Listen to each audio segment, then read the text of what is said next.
அஸ்ஸலாமு அலைக்கும். Hi friends, எப்படி நல்லா இருக்கீங்களா? அல்ஹம்துலில்லாஹ். ஒரு வழியாக பார்த்தீங்கன்னா வீட்டு பணி பெண் விஜயா வந்து ஊருக்கு வந்துட்டாங்க.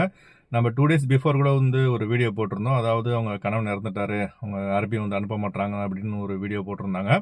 அல்ஹம்துலில்லாஹ் தொடர் முயற்சியால், குறிப்பாக பார்த்தீங்கன்னா சமூக சேவகர் மரக்கையார் அலிபாய், அல்ஹம்துலில்லாஹ் நல் உள்ளங்கள் படைத்த அனைவரின் உதவியால் அல்ஹம்துலில்லாஹ் வந்து சேர்ந்துட்டாங்க. இன்னைக்கு காலையில் தான் வந்து சென்னை ஏர்போர்ட்டில் இறங்கினாங்க. நான் இப்போ தான் பேசினேன் அவங்க கிட்ட. அல்ஹம்துலில்லாஹ்.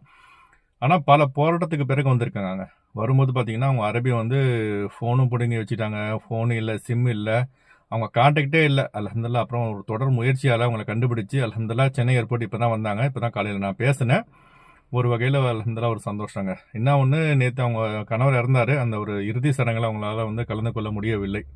அவர் வந்து ஒரு மாற்றுத்திறனாளி. தமிழக முதல்வர் மு க ஸ்டாலின் ஐயா அவர்களுக்கு கோரிக்கை வைக்கிறேன். அதாவது பார்த்தீங்கன்னா அந்த குடும்பம் பார்த்தீங்கன்னா அவர் வந்து ஒரு மாற்றுத்திறனாளி. இவங்க வந்து 3 வருஷத்துக்கு அப்புறம் குவைத்லேருந்து வந்திருக்காங்க.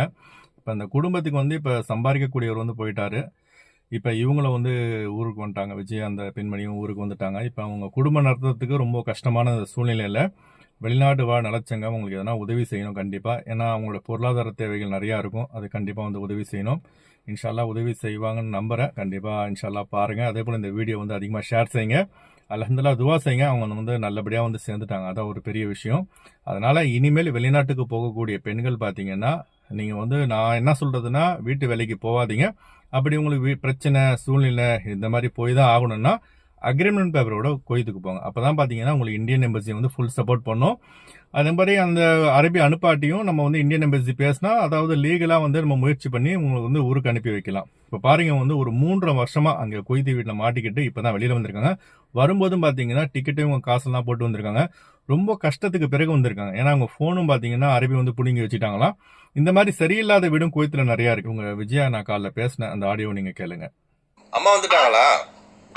வந்துட்டாங்கண்ணா. எப்பமா இப்பதான் வந்தாங்களா? இப்பதான் வந்தாங்க. சரிம்மா, சரி. எந்த இண்டிகோல வந்தாங்களா? அவங்க கிட்ட குடுக்குறோம் நீங்க. கொடுங்க.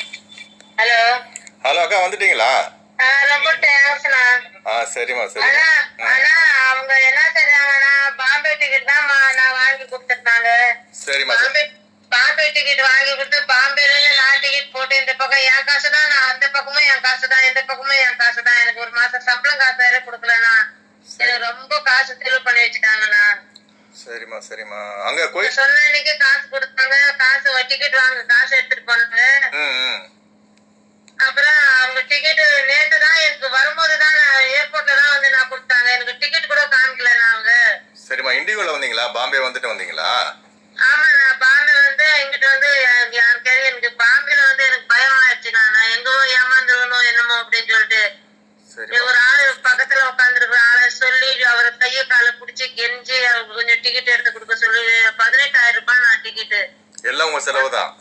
எல்லாம் என் செலவு தான். நான் 18,600 ரூபாய். நான் லக்கேஜ் வேற நான் 11,000 ரூபாய் நான் லக்கேஜ். எல்லா காசும் இப்ப நான் கொண்டு வந்த காசெல்லாம் இந்த லக்கேஜுக்கு இந்த டிக்கெட்டுக்கு தான் கொடுத்துட்டு வந்திருக்கேன். நான் இப்ப வீட்டுல எனக்கு செலவு பண்றது கூட காசு இல்லாம உட்காந்துருக்கேன்.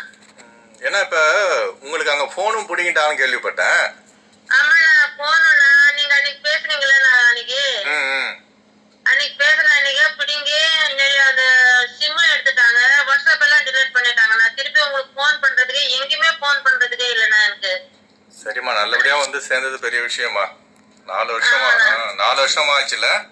ஆமாண்ணா, நான் 3 வருஷம் ஆயிடுச்சுண்ணா. 3 வருஷம். சரிம்மா, நீங்க போங்க, நான் கால் பண்றேன் உங்களுக்கு. சரிங்களா? சரிண்ணா. வீட்டுக்கு போயிட்டு கால் பண்ணுங்க நீங்க. சரிண்ணா. சரிம்மா, ஓகேம்மா. ரொம்ப தேங்க்ஸ்ண்ணா. சரிம்மா, ஓகேம்மா. ஓகேண்ணா. ஐயா வந்துட்டாங்க. ஐயா அஸ்ஸலாமு அலைக்கும் வரஹ்மத்துல்லாஹி வபரகாத்துஹு. ஐயா வந்துட்டாங்க. இப்போ தான் ஒரு 5 நிமிஷம் தான் ஆச்சு, சென்னைக்கு வந்துட்டாங்க. சரிங்களா? ஆமாம்.